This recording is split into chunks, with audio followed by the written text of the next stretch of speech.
What's going on with everybody? It's your boy Eric, aka Young God, coming to you live in the Green Dungeon, giving it to you real raw rugged. And I got somebody on I got two people on FaceTime. Let them introduce themselves. What's up, man? We're the Lucas Bros. What's up, man? I'm Keith Kenny. Now I'm going to give y'all a quick fun fact that I'm pretty sure y'all don't know. This is y'all's second interview with me. You probably don't. Oh, you remember that? Yeah. Hey, you blew my mind because I was like, they don't know who this nigga is. I'm finna call him right now. So that's cool. Y'all know who it is. So yeah, what y'all been up to? How y'all been? We've been chilling, man. We've been touring, going all over the fucking country, and just living, man. Trying to write new jokes. Mm-hmm. Just having fun, man. Yeah, building up our new hour. We're in Philly right now, and we're working. We got some shows. Oh, we have a show tonight, and we have a couple shows tomorrow and the night after. So yeah, we're just trying to work on our new hour. Now, it's funny y'all say y'all trying to work on your new hour because I always wondered with you two, or people who just do duo comedy in general, is it faster to do a duo comedy because you can bounce ideas off each other, or is it more stressful that way because it's conflicting ideas? Yeah, I mean, I think for us, we have a pretty good process because we try anything, and we'll respect each other's comedic sensibilities. So if he wants to bring something up mid-set, I'm like, whatever, let's see where it goes. It's never like a situation where I'm trying to withhold him from doing stuff, and I think it's exactly the same vice versa. So we have an efficient process. Yeah, it's super efficient, and I think as we grow older in the field, we figure out ways to sort of get our ideas out in a more efficient manner. And yeah, it's been a really smooth, fluid process so far. I mean, we conceptualized the entire hour, so it's been easy to sort of fill it up. Mm-hmm. And we kind of have a purpose this time around, so we don't really conflict with one another nowadays. Before I get a little too deep into this interview, I just want to say I want to thank you guys for setting up this angle that y'all got because it's beautiful. Like it be niggas trying to hold the phone, they drop the phone minute, but hey man, hold on. I'm like, man, come get your unprofessional ass out of here. But y'all done got the goddamn angle with the light shining down, man. Hey, shout to y'all, man. Y'all, that nigga said I'm gonna get my good light on, so I appreciate that, man. You know what I'm saying? So I definitely appreciate that, and I like the Bullet Club shirt. So shout out to that. I definitely like the Bullet Club shirt. Yeah. I'm a big fan of the Bullet Club. I think they revolutionized. At least they helped revolutionize wrestling. So that's important. Well, I do want to get into wrestling, but before I get into that, I kind of want to stick on you guys going back and forth because I don't have a twin, but I would imagine having a twin. You guys grew up really close to each other. You guys always like this. So do both of you guys kind of think the same as in comedy, or does one have a different brain, or you guys, like I said, you guys have one brain almost? Yeah. That's a great question.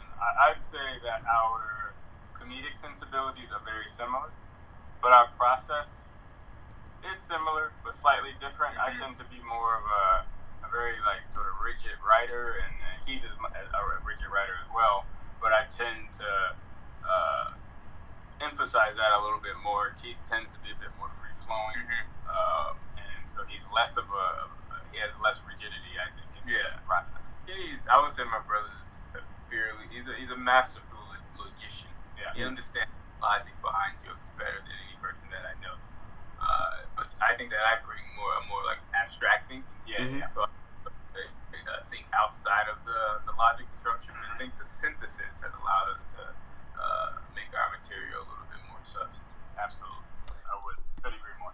And right before I get into wrestling, I kind of want to connect wrestling and comedy together because I feel like there's parallels between a lot of things, and you guys are wrestling fans like I am. Do you see any parallels between comedy and wrestling? Without a doubt. We talk about this all the time. Like we just see I'm sorry to cut you. No. We see so many similarities between wrestling and comedy, and I'll list some of them. They're independent contractors, so they have to sort of develop their act, and they have to present it to a mass audience and hope that they accept it or boo them or whatever. But that's sort of the same thing with comedy. It's like you're coming up with this act, and you're reaching a mass audience. You're trying to reach a mass audience, and you hope that they connect with it. Be it they like you because you're a likable person, or you're an asshole, and they respond to that. But you're trying to come up with this act, and you're trying to hone it, and then you're trying to present it to a mass audience. I mean, look at The Rock. And The Rock had so much great stage time while he was delivering his punchlines while he was in the WWE. I mean, he honed his craft as a comedian, literally. audition to become the biggest movie star, I mean, probably ever. Yeah. So I think the connection is not only subtle, I think it's direct. Yeah, I mean, there's also like an emphasis on the meta narrative. I think both wrestlers and comedians tend to dabble a lot in terms of just like deconstructing themselves and their characters off of some sort of character trait that they want to be. Yeah. So like you see The Rock, he sort of became this sort of movie star in the WWE and manifested it. Yeah. And I think a lot like Eddie Murphy sort of manifested it as well. So you create these characters that are sort of larger than life characters that you sort of want to be, but not. But you create this character that you are, and I feel like wrestlers and comedians do that precisely. But they also like traveling around the country and around the world to perform. Yeah. It's almost like a traveling circus. Yeah. And the wrestlers are still constantly on the road. Yeah, and I think stand-up comics and wrestling, we sort of come from that vaudeville background, and we share those origins. And so I think that's why you see so many connections even to this day, because we have that sort of a grounding in vaudeville. Is there a tag team that you guys can like see yourself as? Well, one of our favorite tag teams growing up, I mean, it was the Hart Foundation. I think that we do take a lot of like stylistic cues from them and just sort of their demeanor. Yeah. Like, who would you think? I would say their ethos. I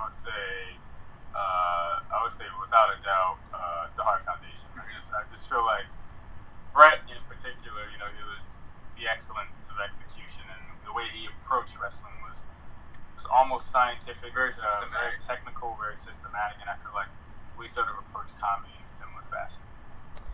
Is there anything today? Well, I'm pretty sure there's things today. Like, what are the things today that you guys are enjoying in wrestling, even if it's outside the WWE or inside the WWE? Well, I think that the wrestlers are getting more power, which I think is awesome.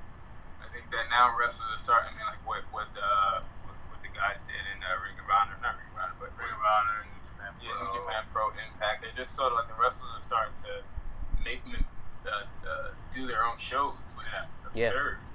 Like that wasn't the case before, but now the power is starting to transfer back to the wrestler, and I think that's what CM Punk wanted. Yeah. That was sort of the Daniel Bryan movement. It was all sort of like giving the wrestlers the power in the wrestlers, and now you're actually seeing it play out in real time. So I think in 20 years, you know, I mean, the WWE can have a wrestling league that's completely run by wrestling. Yeah, I think that's going to happen. I think that's the logical evolution of where we are now. It's a very DIY, and I would love for the power to get back to the wrestlers. Just like for comedians, I want the power to go back to the comedians, and I think the internet is allowing that to happen. That's right. I think we talked about this a little last time about Jake the Snake being on y'all TV show that y'all had. And I was wondering since then, or I don't even know if I asked this question, but do you guys have any relationships with wrestlers outside of Jake the Snake?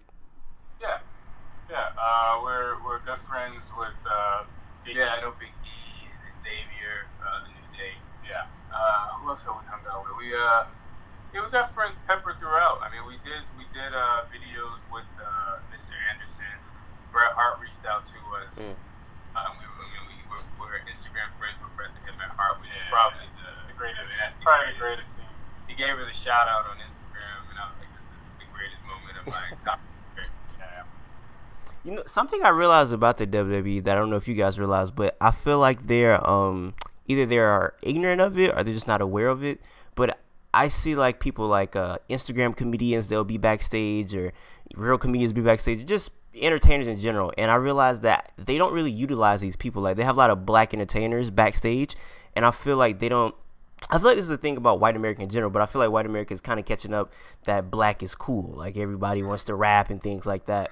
In your guys' situation with just like trying to do shows or trying to do this, trying to do that, do you ever trying to find yourself trying to like tame your blackness down, or do you guys never compromise that? No, I mean, I think that we're living in a time when it's in your best interest to be your most authentic self. Like, I don't feel like you do yourself no favor by toning it down or by not presenting your fullest self and your fullest character. So it's like, I believe you should just be who the fuck you are and say whatever you want, and you know, let the cards fall where they may. Yeah, whether or not people adjust to it or whether or not they agree with it. I mean, that's not on you. All you can do is be who you are. I mean, I am who I am because I'm from where I'm from, and I can never change that. And so it takes a while in terms of being a comedian, getting comfortable, being able to say whatever the fuck you want. And once you get there, you just want to keep expanding on. Yeah, you want to keep. You want to get to the point when you're talking like your 7-year-old self. When you had no conscience of who was listening, and you said whatever the fuck you wanted, however you wanted. Like you want to, because stand up can be a very rigid, logical process. You sort of get into this world where you think that you have to be that person, and you can sometimes stray away from who you are in reality. And that was kind of true for our act early on. But as we gotten looser and more comfortable on stage and more comfortable with one another, you can tell that we're being more authentic. Yeah. I feel like a lot of people aren't living by what you just said, like trying to be your 7-year-old self and not even having a conscience of what you're saying. Because I think, I just deemed it this like 10 seconds ago, I think we live in the hater-ass nigga era right now. I think that a lot of people, like, you still have it with Kevin Hart, like people dig up old tweets and try to get you out of here or whatever. I don't know how much of a hating ass thing you gotta be to go back like 10 years like ago and be like, yeah, you know how much of a hating ass nigga you gotta be. That's so crazy. But no, I bring it up to say I feel like that's dangerous to do in this today's society because a lot of people they may have a joke or something, say it, and get a lot of backlash or whatnot. And I feel like I can't be mad at you for getting offended because I can't tell you what to be offended about. But I feel like you shouldn't be able to like cripple what I can say. You know what I'm saying? Because we have freedom of speech for that. So I don't know if a lot of people are going to live by what you say because people are nervous to talk. You know what I'm saying? People are afraid. I mean, people want to make money. People got families to feed. Yeah. People got, I get it. It's a precarious time, and all this fighting for freedom stuff is costly. Yeah. But I think that if you want to be, and this is just a theory of mine, I could be wrong, but I think if you want to be the best comedian that you can possibly be, you can't limit yourself. You have to be able to explore the deepest, darkest thoughts that you can explore, and that's just a theory of mine. But I think you should have a right to say whatever. Yeah. And if it's offensive, and if there's a backlash, and if you suffer economic consequences as a result of what you said, then that's that. And maybe that creates sort of a chilling effect where comedians are less likely to say certain things. Yeah. So, I mean, I guess it depends on how much money you have and how much you're willing to sacrifice certain things. But I'm like, man, whatever. Like, I got it. Yeah, we didn't do this for the money, man. Like, this wasn't for money. So, like, I feel like we're in a good position to sort of still speak whatever truth we believe in without fear of repercussions. It's fuck it. So y'all see on the end for the money. I was watching a Meek Mill Breakfast Club interview, and I think Charlamagne basically asked him if white people like them folks came to him was like, hey, you talking too much nigga empowerment. We need you to calm that down. He said that he will stop. He said because his freedom isn't worth getting lost for like talking about like equality and prison reform and stuff like that. So would you guys stop if, let's say, like big court people was like, hey, you talking too much, whatever, we need y'all to calm that down? Would you stop that in risk of like losing your money or losing things like that, or would you just keep going? Yeah, I mean, the money thing I don't really care about. I think my freedom is a different situation. Like if the risk was like if you keep talking, we're going to lock you up. I mean, yeah, I feel like as a comedian, you're bound by duty to fight for free speech. Yeah. Not just for yourself, but for the young people who are comedians too. And for the people not young, but for people in general who want to be comedians, they should have the right to speak what they want to speak. So, yeah, I feel like we have a duty to defend free speech. Absolutely. And I think it's an obligation. I think that when history, we look back at history, what we're gonna see is that there were comedians who maybe they sacrificed a little bit of money in the short run, but the dividends for the future generations practice the art without having to have fear that they're going to face severe consequences as a result of joking around. I think that's fine. Now, that's not to say that all jokes are created equal, right? Like, there's a time when people were doing blackface and it fell out of flavor in society. Now, if that's happening, if jokes are certain bits or certain sort of routines are falling out of flavor in the 21st century, society agrees on that shit, then that's that. But there's a difference between, jokes falling out of flavor with society and society, sort of repressing. Even the ability to say like Yeah. I mean, blackface was terrible, but they got to do it, and then they couldn't do it anymore. So I think we should be able to do it, and the society says, all right, we're over it. If the marketplace deems it, not reputable, then yeah, you get rid of it. But And I don't. Motherfucker, you going? I just think there needs to be a judicious, fair process, and The problem, and another problem is like you're tweeting, so it's the internet, it's social media. It's not the same thing as the stage. Mm-hmm. So a tweet is a free thing to do. It's free expression. But And you're doing it on a private platform, so you have to be prepared for the repercussions. You just got to be smart about it, No, I was gonna say the blackface thing. I feel like those are past jokes because I feel like people who did blackface, they probably wouldn't be cool with black people at all. You know what I'm saying? It's like you have a Seinfeld show on like Kramer, like when he called like the girl or the dude a nigger or whatever. I didn't feel like that was him trying to be funny. That was like, like he was getting something off his chest. Yeah. I mean, there's a way to do things that may be deemed offensive, but if you do it and it's funny, people get something from it, then whatever. But if it's offensive to the point where it can kind of be harmful, I mean, you gotta assess that. But then that goes to a larger question: what does it mean for something to be offensive? What does it mean for something to be harmful? Who's making these choices? Mm-hmm. I don't feel comfortable with social media dictating what is harmful. It's too. What's the word with Twitter? It's like It's mob. it's not Yeah. It's not justice. I don't think there's a lot of smart people on social media that have a lot of like big platforms. I say that because today I was just talking to my homeboy. He's like kind of big on Twitter, and I was telling him that I feel like the phrase mental illness is finna get ran down to the ground. Like I feel like that's finna be something. I feel like a nigga might lose in 2K, and next day he be like, "Hey man, I got a mental illness day. I need to check out for the day or whatever." I feel like people don't really know what a mental illness is or mental health is, but they see it on Twitter, and it's almost like a buzzword, and people just throwing it around. And I feel like when you throw out certain terms so many times, it loses value. Like the same way I feel about like words like cultural appropriation, coon. Like I remember a nigga get called coon like once a year. Coon is said like once every second. You know what I'm saying? So I feel like words don't mean the same thing anymore. Amplified. Yeah. By all like comparisons and hatred and all this stuff like on the internet. It's 24/7. It's just constant conflict, and it's hard to sort of exist outside of the wild west. I mean, and so you exist in this world that's just completely it seems without rules, and you sort of adjust to that way of thinking. So you become an internet gangster, and everyone is just like hyped up, and it's just so much conflict, and you can't have rational dialogue anymore. And you have such a short chance of like you don't have much room to be nuanced in your argument. So you're gonna go to buzzwords. You're gonna go. This person is crazy because he's a racist and he has mental health issues. Like you have to say your point very quickly, and everyone's saying the same thing times 1,000.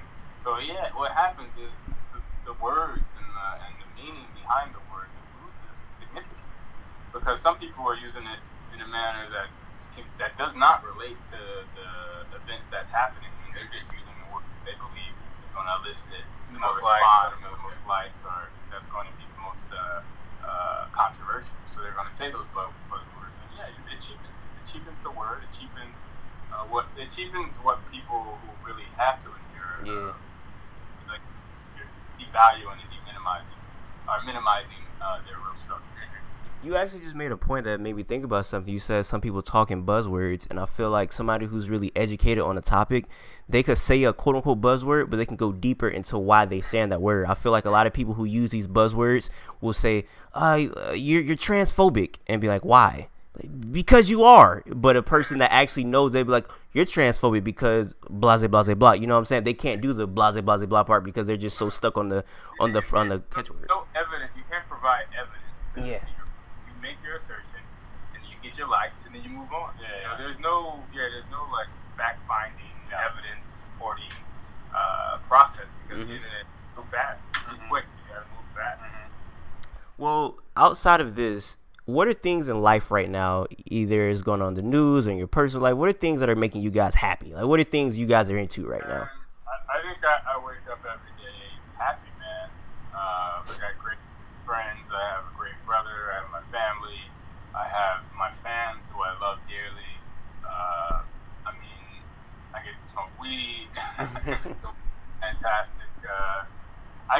just being able to wake up and do comedy like that. You know, I really, really appreciate stand up and just like what it means as an art form and what it means as a way of life. Yeah. Like, I see it as more than just it's not just a career, it's not just a job, it's the ethos that I'm trying to abide by. So like it's reconnecting with that spiritual side of stand up. I think has been really impactful for me. Is there any new rappers you guys are listening to? Because I know you guys listen to rap.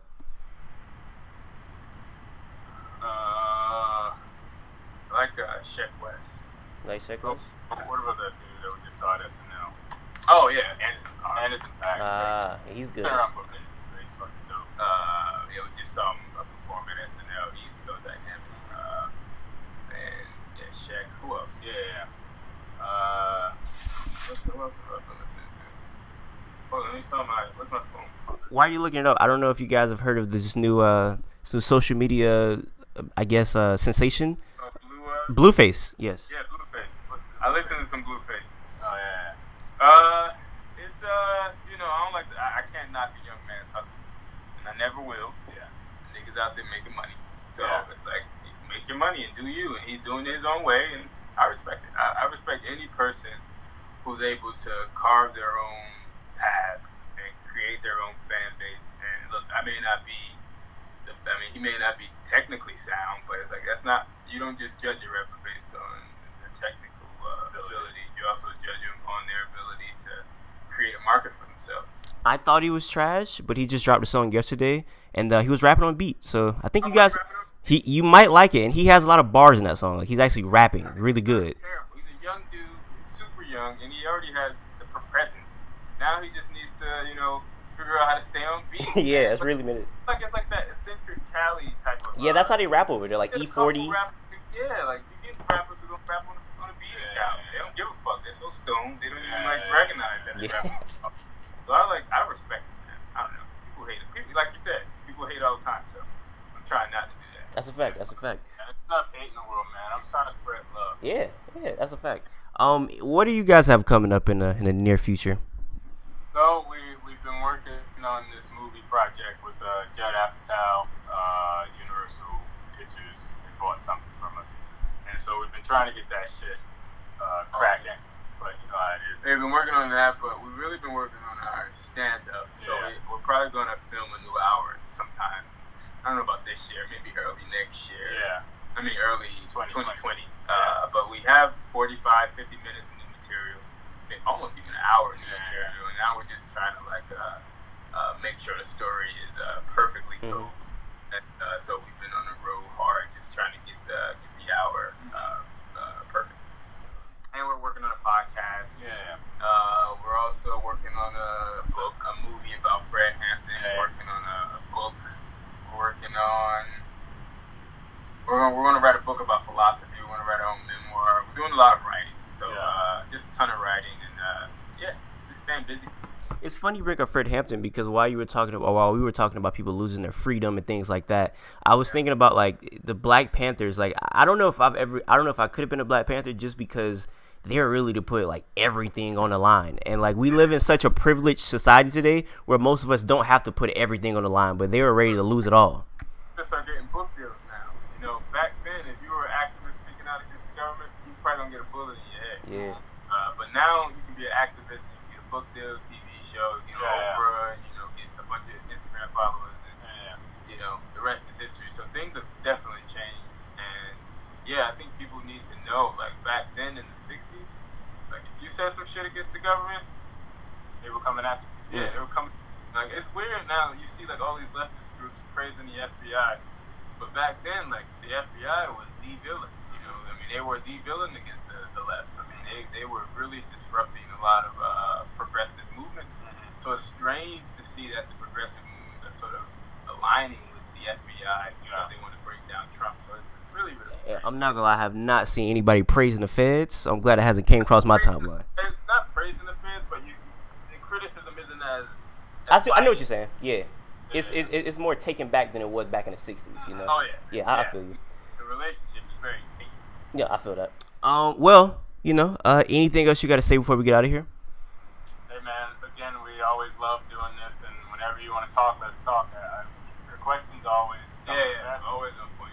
Always on point. Hey, I'm surprised you remembered me because I wouldn't expect you to remember that. I always remember the good ones. Yeah. But yeah, man, thank you for reaching out again. Facts. And I'm sure we're gonna talk again. Yeah. Hey, and last before we get out of here, definitely we talked about this last time. We got to link up one day. We got to hoop because I remember you guys say you play basketball. Got to get some buckets in, you know. My skills, as time goes forward, my skills continue to diminish. But I'll be ready. I'll be ready for at least one game. I might pull my hamstring while I'm doing it. That's funny. Thanks, Jerry, too badly. Well, until next time, I say what I mean what I say. Haters gonna hate, players gonna play. Holla at your boy.